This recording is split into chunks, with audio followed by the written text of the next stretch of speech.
Hello from Austin, Texas. I'm Scott Norman, Executive Director of the Texas Association of Builders.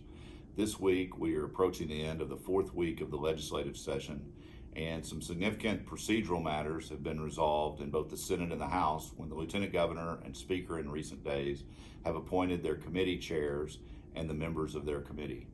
In the House especially, there's a lot of turnover, a lot of new committee chair people, men and women, and a lot of new committee members that weren't on committees that they had served on before. This happens after every election and every new legislative session, but it's especially pronounced in the House this time with a new speaker, new leadership, and new chairs across the board. Committees are important and committee chairs are important because all bills must first be referred to a committee.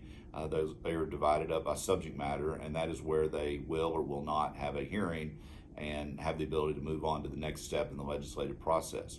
Committee chairs hold a lot of power because they decide which bills will and will not be heard in hearing in committee and which bills will have an opportunity to be voted on and moved on to consideration by the full body.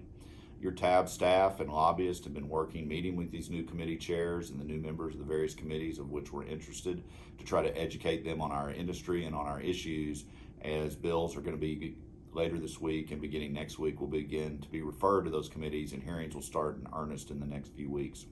Procedurally, next week, next Tuesday, the governor will deliver his State of the State address to a joint session of the legislature where he outlines his priorities for the session. And procedurally, it is important because he will designate those matters that he declares an emergency, and those emergency items are the only issues the legislature can bring up and consider in the first 60 days of the session.